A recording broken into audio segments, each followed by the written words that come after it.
Good afternoon, everybody. It is Thursday, March 27th, 2025, and I am a logical leftist, bringing you the news of the day.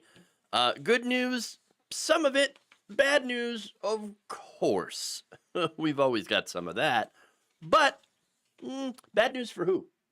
Now that is the question. That is the question. Um, Look, we have Signalgate. Yes, I'm gonna talk about that. It gets worse for people caught up in it.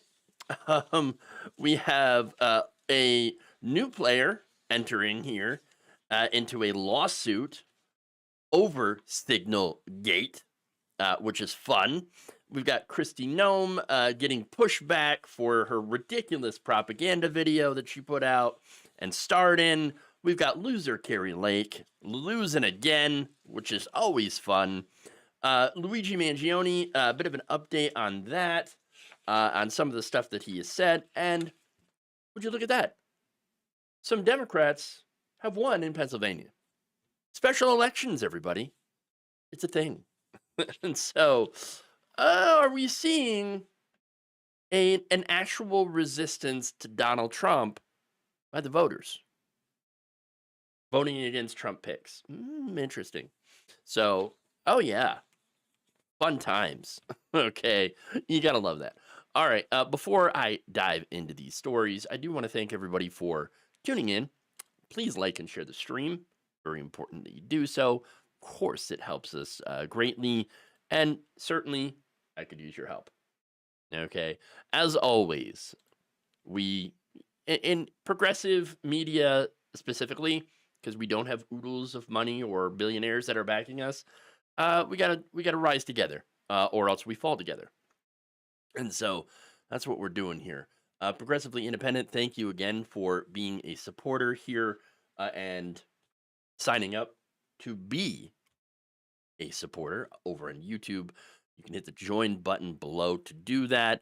And thank you to those who have signed up to be a patron, patreon.com/Jeff Waldorf.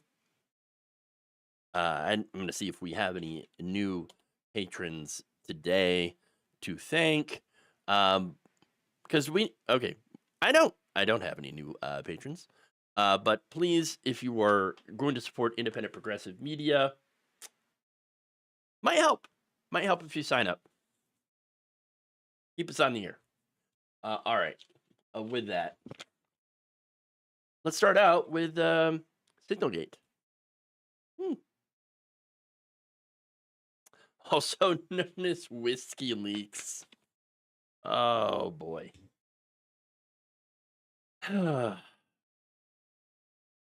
Stupid.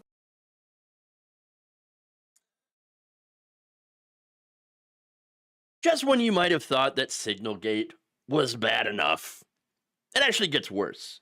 Turns out, some Trump administration officials have had their personal information leaked online, including passwords. Passwords. Now, this comes in a stunning report published Wednesday in the German magazine Der Spiegel. Journalists said that they simply used commercial people search engines along with hacked customer data that has already been published on the web. So they didn't do any hacking. Let's just be very clear about that, okay? There was nothing. They just did public searches of all this information that was already available online. In fact, these reporters, they write in an article, private contact details of the most important security advisors to U.S. President Donald Trump can be found on the internet. Der Spiegel reporters were able to find mobile phone numbers, email addresses, and even some of the passwords belonging to top officials. And they, of course, name names. Those whose information compromised include Secretary of Defense Pete Hegseth, Director of National Intelligence Tulsi Gabbard, and National Security Advisor Mike Waltz. Oops. Whoopsie. Oh, did you have is your personal information out there and you didn't check before that? Yeah. Great. Whoopsie. Okay. Now, look, I thought vetting was supposed to prevent this kind of stuff from happening. Look, not only vetting are you looking into the history of that person, but you should also be looking into whether or not there's information out there that could compromise you. I mean, especially if you're like Secretary of Defense, you got to be real careful about this stuff.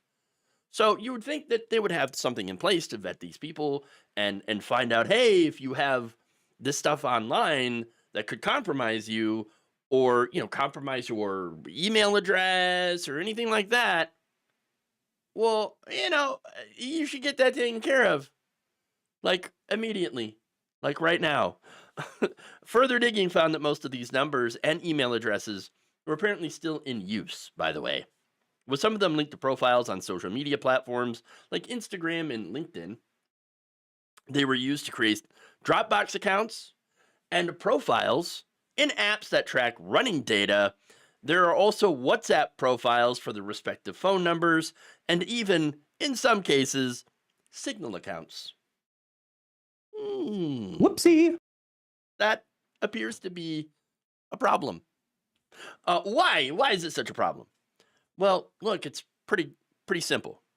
Hostile intelligence services, perhaps maybe from Russia, okay, or China, or what have you, could use this publicly available data to try to hack into the communications of those affected by installing spyware onto their devices.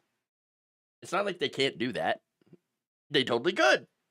And by the way, it's even possible that foreign agents could have been aware of the Signal chat group where they discussed classified information about a military strike against Yemen. Apparently, of course, they didn't need to, because reporters were just literally getting invited to these secret chats, from the Atlantic. Somebody that, by the way, and that's what blows my mind about the entire story here, is this is a reporter that Trump and the administration absolutely despise. They hate the guy, and somehow that very person gets invited into this secret chat. How does that happen? How? Just the incompetence here. And again, the reason why they use Signal, and this is also important, they want to avoid any records of their chats being archived so that people can't go back and look at them later. Now, you don't do that unless you're looking to hide something, okay? And maybe they didn't want to hide anything here, okay? But who knows in the future if they're using these chat programs that are not, that you're not supposed to use, basically, as a member of the government, as a member of something, as official transcripts, because there are laws that say that you have to, everything has to be documented and saved for later. These are the records laws. No, you don't use a program that self-deletes these things unless you are looking to hide evidence that you were planning on doing something massively illegal. Funny enough, these are the same people, especially Petey over there, who went after Hillary Clinton for having her private email server, which is, it's not secure. It's not secure. Oh, the enemies of the United States, they can get access to this stuff. They can hack into her email address. Yeah, they could hack into the email server. That's entirely possible, right? But apparently, these people are so worried about national security that they just, allow, they just invite these, journalists right in there. Like, we're just going to skip the whole, you're having to hack into it. We're just going to invite a journalist. Who cares? God, these people. And yet, they're like, lock Hillary Clinton up. Oh, okay. Oh, great. Yep. Bro, you literally invited a journalist into your secret chat without knowing about it, all right? Mike Waltz, I think, is the one who's taking the blame on this one. And then, of course, they lied about it. Oh, we didn't share any classified information. What are you talking about? No, that wasn't classified. Really? I don't know about that. In fact, I do know about that. It was classified. Okay. Jesus. And now we find out that your personal information, including passwords, were spread all over the internet. You're the people that are supposed to keep the country safe? No. How? You might as well just give us to Russia or China. I mean, it's not like you're heading there. You're not heading there anyway. You are. There's nobody driving the car, and it's veering off the road. This is beyond just incompetence. This is what Pete Buttigieg points out was a massive F up, and heads need to roll. And so far, none are. Nobody's being held responsible for this. Not only the lack of operational security, but of course, the lack of a vetting of any of these people. They should have found this out. They should have locked down those passwords and accounts before being able to even be allowed in the same room as classified data. But they didn't. And these people are so deeply unqualified and unserious that now we are all at risk from their incompetence.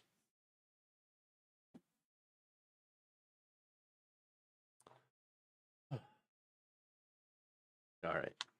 Moving on. Oh, it gets better. It gets better.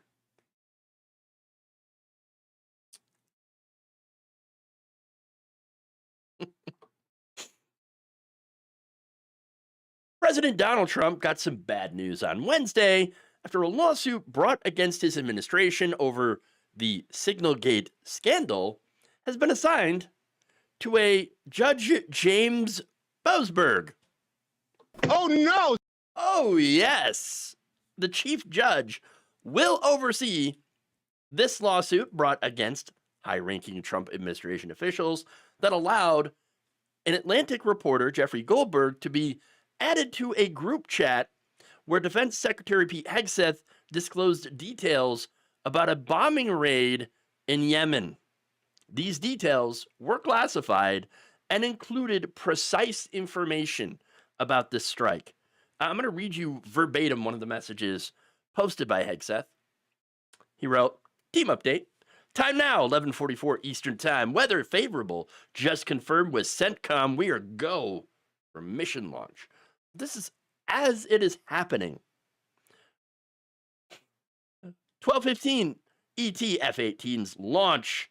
First strike package, 13:45. Trigger-based F-18 first strike window starts. Target terrorist is at his known location, so should be on time. Also, strike drones launch. MQ-9s, 14:10.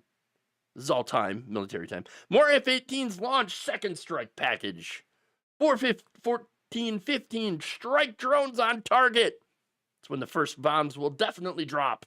Pending earlier trigger-based targets. 15:36 F-18 second strike starts. Also, first Seabest Tomahawks launched. More to follow. We are currently clean on OPSEC. Godspeed to our warriors. This is information that if someone else was reading it at that time, could have been like, this is currently happening. Oh no, maybe we gotta warn somebody. Lucky that didn't happen, but it could have placed our people at risk because it was in an unsecured chat. Why was it there? I think it's because they use Signal to avoid keeping records of their conversations so they can hide them. Ironically, of course, in their effort to try to hide these things, they accidentally did the complete opposite. Whoopsie. Let me just add, stupid. Okay, Jesus. Now, the suit was filed on Tuesday by a watchdog group, American Oversight, against Defense Secretary Pete Hegseth and other officials. And it seeks to prevent the unlawful destruction of federal records and to compel defendants to fulfill their legal obligations to preserve and recover federal records created through unauthorized use of Signal for sensitive national security decision-making, according to the legal complaint. So the thing with Signal is that it auto deletes messages after a certain amount of time. So you got to go through and you got to get those messages back. All right. Well, that, by the way, seems very, very reasonable. Federal records by law are supposed to be kept. All right. So no wonder they're being sued and criticized. Not only did they break the law using Signal, they did it in a way that shows, that really illustrates how deeply incompetent this administration really is. That said, Donald Trump is raging. He is not raging at Mike Waltz for setting up the chat. No, he's defending Mike Waltz. Kind of. But then he's like, oh, I guess he admitted it. But, still, something, the deep state, maybe Obama. I don't know. He's not going after Mike Waltz, really. He's not going after Pete Hegseth. He's defending them for sharing this classified information. And then, by the way, openly lying about it. Oh, there's nothing here that was bad. There's no classified information. These were war plans. Except they were. They totally were. Instead of getting mad at these people, Trump gets mad at the judge. Because of course he does. In a post-midnight rant over on his platform, Truth Social. Truth Central. He writes, how disgraceful is it that Judge James Boasberg has just been given a fourth Trump case, something which is statistically impossible. There is no way for a Republican, especially a Trump Republican, to win before him. He is highly conflicted, not only in his hatred of me, massive Trump derangement syndrome, but also because of disqualifying family conflicts. The good news is that it probably doesn't matter because it is virtually impossible for me to get an honest ruling in D.C. Our nation's courts are broken, with New York and D.C. being the most preeminent of all in their corruption and radicalism. There must be an immediate investigation of this rigged system before it's too late. So I love the admission that, I'm going to lose. I'm going to lose. Yeah. And it's not because, it's rigged against you. It's because you're doing illegal things. All right? That's it. Look, complaining about the judge just shows you how not very competent he is about actually winning this case. And by the way, the irony here is this is a guy who had ended up getting his preferred judge, Judge Eileen Cannon, the very person that he elevated to that position in two of his cases. Very important cases here. But that was not a conflict. But Boasberg getting your cases is. Oh, okay, I get it. I kind of feel like, though, this really wouldn't be an issue if Donald Trump wasn't doing illegal things that are getting him sued. I mean, he's trying to deport people to El Salvador, to this infamous prison camp for having the wrong tattoo. People without criminal records, okay? So I don't know. Maybe you ought to stop doing illegal stuff. And if you do, you stop doing that, you might have to not have to defend it in court. But no. This guy is going to continue to whine, to cry, and then complain about something that is not going his way, because at the end of the day, that is all that Trump knows how to do.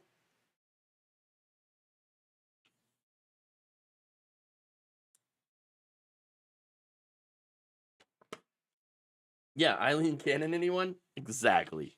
Exactly why I brought that up. Apparently that was fine. Okay, moving on here. Let's go to Kristi Gnome.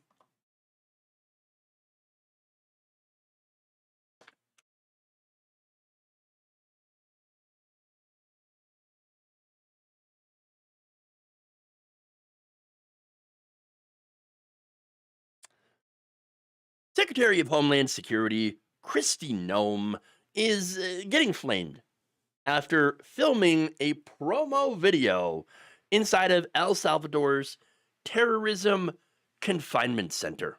Let me show you that video first.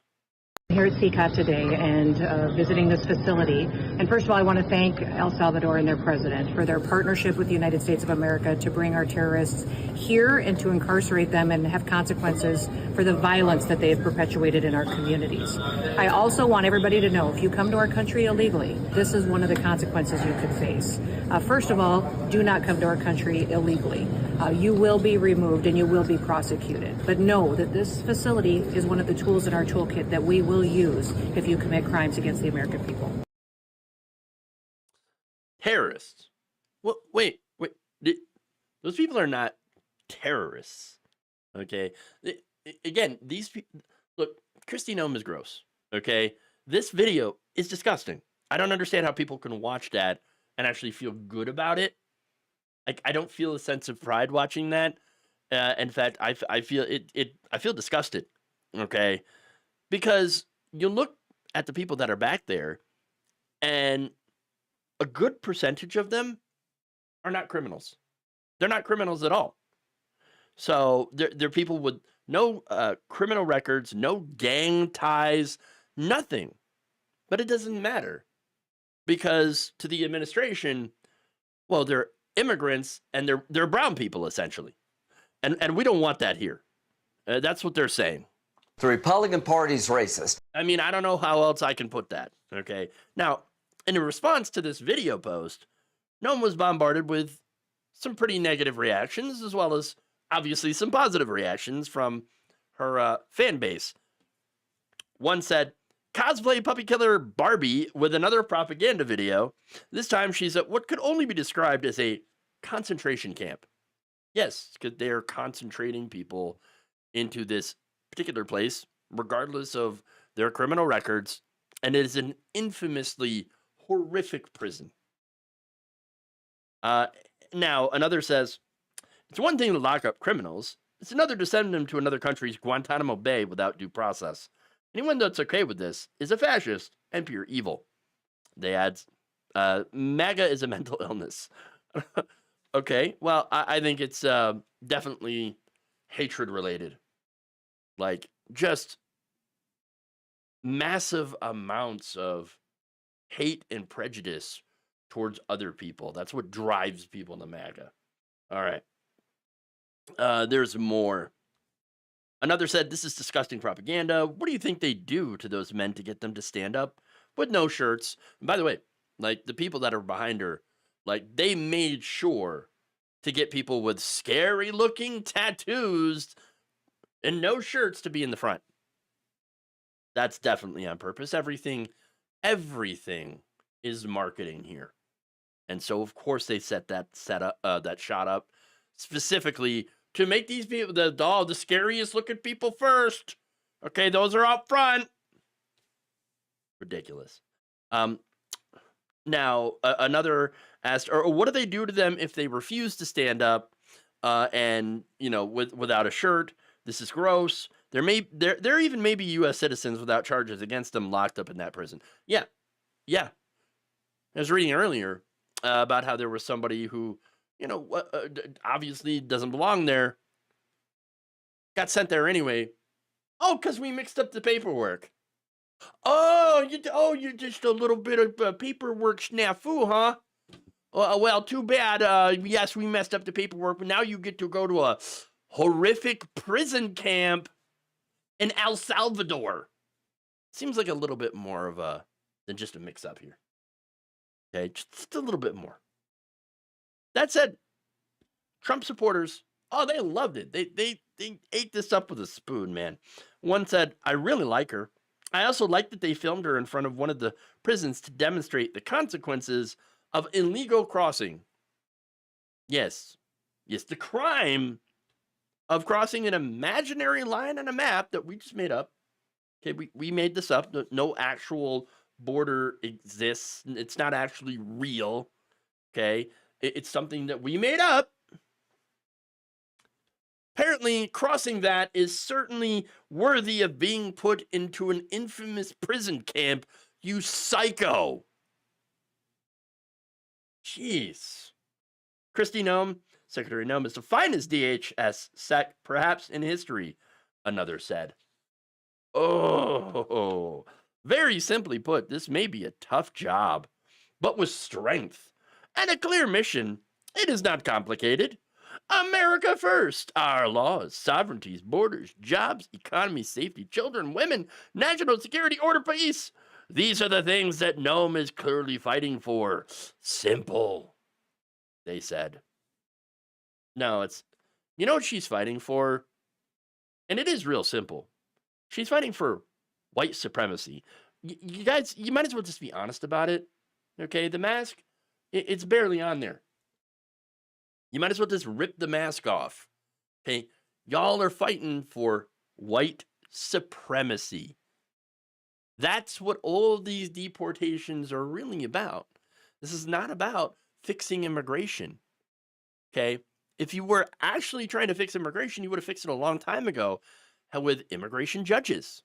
Okay, putting more people on the border to do those cases, to adjudicate those cases, to see whether or not, hey, the asylum seekers, clean record, go on in, and maybe start a way to become a citizen so that you don't get exploited by a giant multinational corporation. That would be great. But no, they don't want to fix that. These corporations love that cheap labor. And Republicans love having somebody to point at and blame for all their failings. Okay? I can't get a job. Must be the illegals that come and are stealing the job from me. They don't steal jobs. They're given a job by capitalists, by somebody who knows that they could pay that person less than an American citizen. You know what? And you should be going after those employers that exploit these people, not the people that are being exploited. Those people need to be protected. And the best way to protect them is to give them a legal pathway so that they can work. They can work legally. Oh, these people. Okay, but anyway, immigrants are not a danger to our economy, border, jobs, safety, children, women, all the stuff that that commenter mentioned. Okay, they're not a danger to any of these things. They do crimes at a much lower rate than American citizens. But what made this more sick, and this is what some of the people pointed out, is the fact that she is standing in front of impoverished people while wearing what looks to be a pretty expensive Rolex. In fact, one pointed out, is Secretary Gnome wearing a $50,000 gold Rolex Daytona wristwatch while filming a threat to immigrants with due process-free rendition to a third world prison? Yeah, probably. Look, I've never seen a Rolex, by the way, in person, so I don't really know. Okay, I'm not a wealthy person. Nowhere near it. But hey, if it is a Rolex, man, that's just, it really is a pretty apt illustration of 2025 America. You got a wealthy white lady telling poor people, don't come here. Okay, I got my $50,000 watch. Don't come here though, because I think you're subhuman. That's it too. Look, we're a long way from the Statue of Liberty. And look, and she especially in a completely different country. And I think that's why she's in El Salvador in the first place, to get as far away from the United States and our pesky laws and freedoms. Okay, get as far away from that so that I can go do a photo shoot telling the poor, the tired, the huddled masses to go F themselves. That's who Kristi Gnome is. She's disgusting.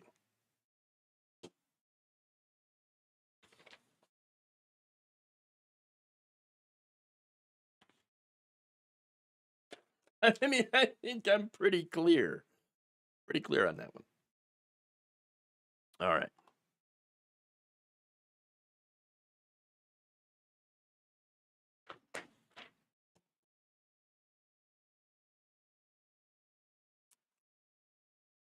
It appears that loser Kari Lake has already handed the Trump administration a courtroom loss. Huh.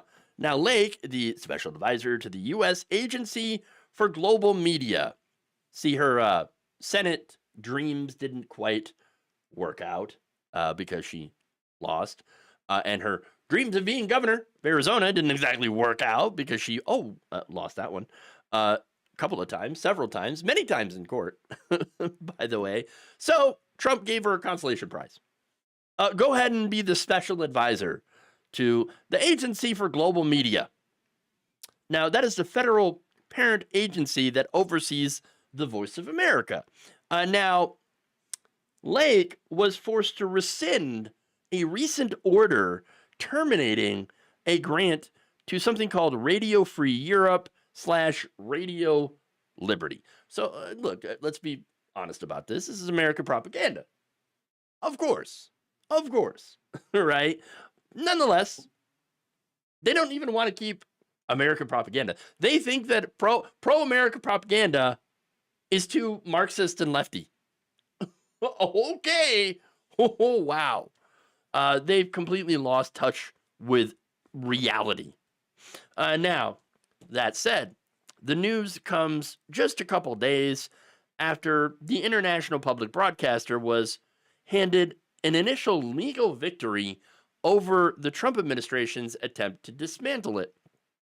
Earlier this week, U.S. District Judge Royce Lamberth, a Reagan appointee, granted a temporary restraining order to Radio Free Europe / Radio Liberty, which is looking to reverse Lake's order to shut off all the funding to the broadcaster. The grant termination came after President Trump ordered the USAGM to eliminate its workforce and activities not required by law.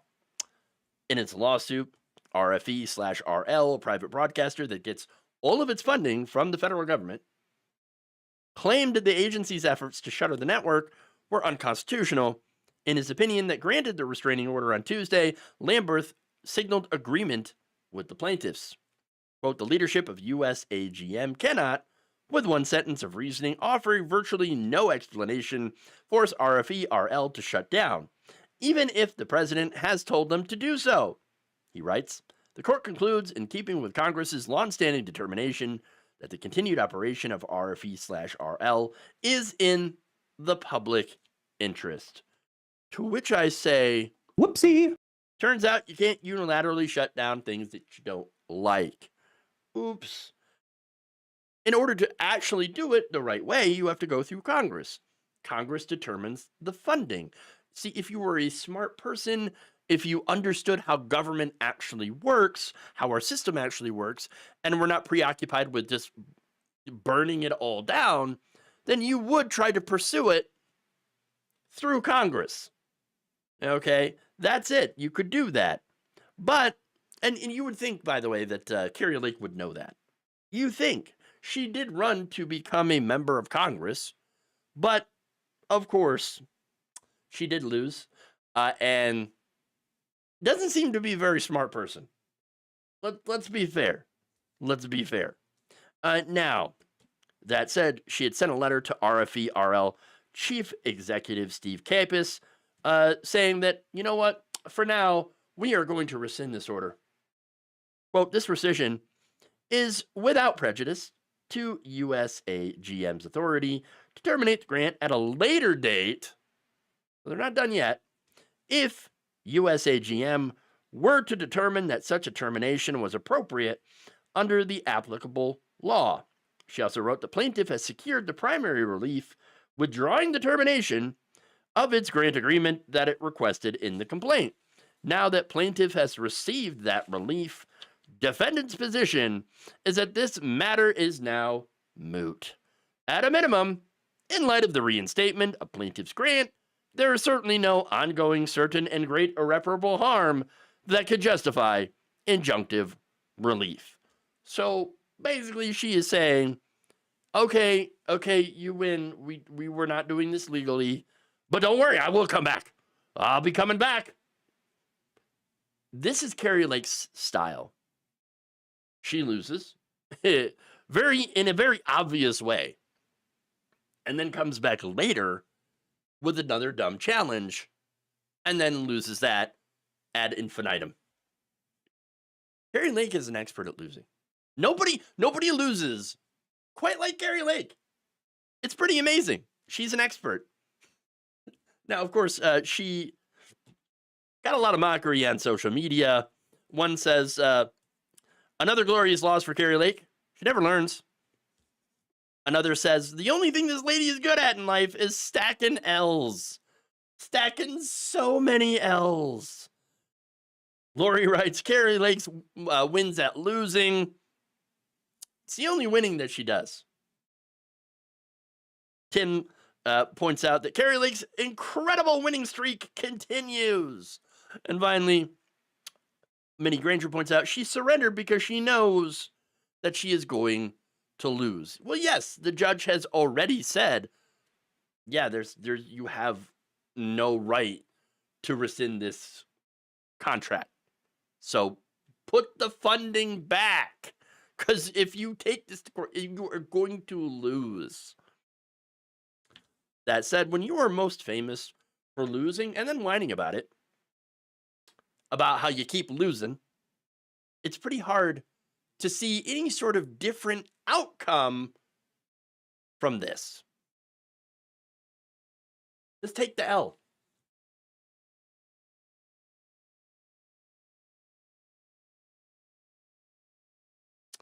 It's amazing. All right.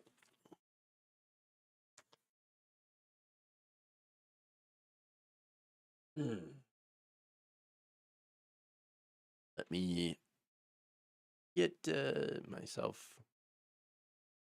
Let's see. Here we go. That's what I was looking for. Hey, please like and share the stream, by the way. Very important. Is she tired of losing? No. No. She's not tired of it. In fact, she keeps on taking them L's.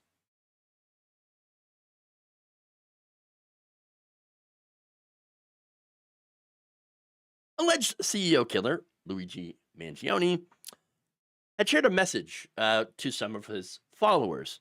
Please do not go after the McDonald's workers who called 911. Now, the 26-year-old had asked his public defender if the name of the McDonald's employee would be released, as he had seemingly feared that some of his supporters could possibly go after that worker. He wrote, they aren't going to put the cashier from McDonald's information out there, are they? It wouldn't be good for her. A lot of people would be upset I was arrested. Well, yeah, of course. A lot of people are pretty mad. And I don't want anybody to be harmed. Apparently, Mangione does not want anyone to be harmed either. Which is interesting for someone who is supposedly so dangerous. I mean, oh, we're so dangerous. Wow. Well, what a terrible, horrible, what a danger, what a terrorist. Really? That guy? No. Okay. In fact, his first words after being apprehended, according to a letter sent by his legal team, was, quote, I apologized for the inconvenience of the day. Look, the guy didn't fight back, didn't resist, didn't do anything. And so how much of a danger is this guy? I mean, is he really? Okay. Now, Mangione's defense team, of course, is using all of this to argue, hey, look at this guy. You think that he could kill a CEO? I mean, in the middle of the street? This guy? He said, this is, according to a letter to Manhattan Supreme Court Judge Gregory Caro, this is the very opposite of someone who is seeking to terrorize anyone or wishing harm or violence to anyone. While prosecutors accused Mangione of leading a campaign of harassment, backlash, and death threats towards certain people, his legal team argued, no, that's not somebody who is leading anything like that. Quote, there is simply no evidence that Mr. Mangione is responsible for any threats, directly, indirectly, or in any manner. Mangione has been nothing but cooperative, peaceful, and has shown concern for others, wrote the team of counselors consisting of Karen Friedman Agnifilo, Mark Agnifilo, and Jacob Kaplan. So, okay, that said, right? Yeah, there's threats against the cashier, okay? And look, there's going to be, okay? There's going to be. This is a huge story. This is a public figure now, and someone who's been accused of something, a pretty serious crime, a murder. So yeah. Now that said, speaking of this McDonald's worker, I think her being denied the reward money for Mangione's capture on a technicality, that's more than enough punishment. Okay, so no, don't go after somebody like that. Don't go after that person. Okay. And by the way, we do not even know if Mangione had did it. I mean, we don't know. And by the way, that's going to be up to the jury. It's going to be up to the evidence. Okay. But we do know that these alleged actions started a very, very important conversation about healthcare, about corporate greed. And I think that continues to be the need for the focus here on all of this. Okay. If you're allowing people to die from lack of healthcare, as this CEO had done, okay, these are people who have paid their insurance, paid what they, were told that they owed. Okay, well, I pay my premium every month. Okay, I do what I'm supposed to do, and now when I need it, you tell me I can't have it, that I can't do, get the care that I am due. Why? Because of greed. And so I think that if you allow people to die as a result of withholding care that they have paid for, that's criminal. In the wealthiest country on the planet, no one should be allowed to die because they can't afford to see a doctor or get medication. I think profiting off of people's deaths, one of the lowest things that you can do. One of the lowest things that you could do. That is the real danger in this country, allowing the wealthy and powerful to withhold life-saving, not just medications or medical care, but food, housing, all that stuff. You're going to withhold it from people to make an extra buck? That should absolutely be criminal. And so I think that point right there should continue to be the major conversation being had around this Mangione trial. And it's, by the way, it's one of the reasons that a lot of media actually doesn't want to talk about this, or they want to focus just on, he got some socks in the mail with some hearts in them. Oh wow, look at that. No, that's not the major conversation to be had around here. Conversation should be had about healthcare and about whether or not it is a moral position to withhold healthcare from people who need it.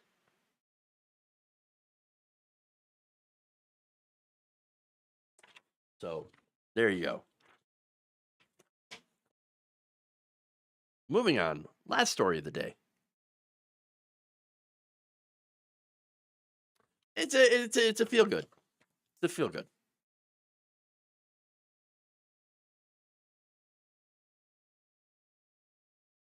Democrats in Pennsylvania had a great night in a pair of special elections held early this week. On Tuesday, you had Democratic State Senate candidate James Malone emerging victorious in the 36th Pennsylvania Senate District. It's a district that was won by Donald Trump in November by 15 points. His opponent, County Commissioner Josh Parsons, had been endorsed and backed by Elon Musk. Elon Musk is going around there and he's throwing his money around in all of these different races, okay, to try to get right-wing majorities. Didn't work this time. Malone's victory shrinks the Republican majority in the Pennsylvania State Senate to 27 to 23. Okay, so earlier in the evening, Democratic House candidate Dan Gognar won another upset in House District 35. Look at that. breaking the chamber's 101 to 101 deadlock and restoring the Democrats' majority. DNC Chair Ken Martin said in a statement after this victory, "Congratulations to State Senator-elect James Malone on a shocking, historic special election victory in Senate District 36. Malone's victory is a loud and clear rebuke to Republicans' threats to the programs Pennsylvania families rely on, from Social Security and Medicaid to our public schools." And would you look at that? A little bit of hope in these state and local races. Malone and Gonor are just the latest in a batch of special election season wins. In fact, Democrat Mike Zimmer earlier flipped an Iowa Senate seat in a district Donald Trump won by 21 points. While just a couple of weeks ago, Democratic Farm Labor candidate David Gottfried won a special election in Minnesota House, restoring a 67-67 split in the chamber between the two parties. Now, what's interesting about that race is the dude didn't just win, he dominated that race. 70% of the vote. A complete and utter blowout. And one that ended the short-lived Republican majority in the state. Now, as a result, Republicans are being forced to come to the table on a state budget and a power-sharing agreement. So they actually no longer have that domination. Democrat Sean Faircloth also recently won his own special election for Maine House District 24 with a staggering 72% of the vote. His challenger, Carolyn Fish, walked away with only 28%. Now, of course, that's hardly surprising. In that district, Kamala Harris won it by 23 points. So, nonetheless, you have these victories here in these state houses. A win is still a win. Democrats have also secured one-seat majorities in the Minnesota Senate and the Virginia House and Senate, stopping a Republican takeover. Dang. So now they also recently held on to two key seats in the Delaware Senate. Now, this is good news. I know it's state level, but the more Republicans are stopped in these races, the more momentum there is to push back. And right now, the only hope lies in the states and local races. Right now, in the national level, Congress is cooked. It's a mess. And you got the House that's gerrymandered all to hell. And of course, these Senate races, are incredibly expensive. Okay. So you have, and as a result, you have leadership in the, Democratic leadership in House and Senate that are just not looking to fight. They're refusing to fight Trump and the Republicans. But in the states, they can and are fighting back against Donald Trump and his cronies. These races are a referendum against Musk, against Trump. So these are really important. In fact, one of the most hotly contested races is not even a House or Senate race. It's happening in Wisconsin for an open Supreme Court seat, which will determine if the Democrats can hold on to a major district court majority, which could have massive policy implications if the Republicans are able to turn it. Right now, Republicans, Trump, being stopped by the courts, and a lot of district courts, which is why they're so mad. Mad enough to where Mike Johnson started entertaining the idea of eliminating district courts. Okay, so that's how serious this is. And so they're stopping Trump from doing his extremist agenda. But if Republicans manage to get a majority on this court through this election, well, then a lot of things are going to go their way and not our way. Okay. That said, right now, things are looking up for the Democrats with all these state victories. And of course, you have the judiciary that is really kind of holding the line. Now, they shouldn't have to be doing that. Okay. But right now, unfortunately, the judiciary is the last guardrail we have to our democracy. And these elections do matter, especially that Supreme Court election, but also in these state houses.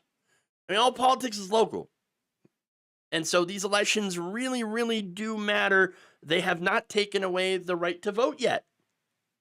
And so for right now, yes, it is the way to stop Donald Trump from destroying our government even further. So if you have these local elections, for God's sake, get out there, do what you got to do. It's not, voting's not the be all, end all be all, but it is really, really important. And one of the ways that you can actually fight. So get out there and do it.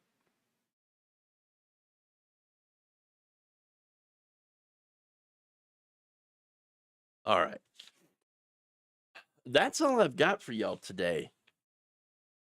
So thank you for tuning in and watching. Thank you for your support. Please, you can send super chats. That helps us out greatly. You can also sign up to become a channel member or a patron for the show. Patreon.com/Jeff Waldorf. Helps us out. Helps out greatly. I definitely need your help. Okay. So I'm going to need you to go and sign up to support the channel because things are bleak. Not going well on YouTube and, of course, the other platforms. So please sign up, help us out. Jeff, patreon.com/Jeff Waldorf. All right. Or become a channel member. All right. With that said, I'm out for the day. I will see you back here hopefully tomorrow. Kind of 1 to 1:30, a little bit later PM Eastern. I haven't quite got the time figured out. Basically, I do it when I get everything ready. And so that's kind of how I'm running things right now. That said, thank you for watching. We'll see you all tomorrow. Take care of yourselves and your family and your community.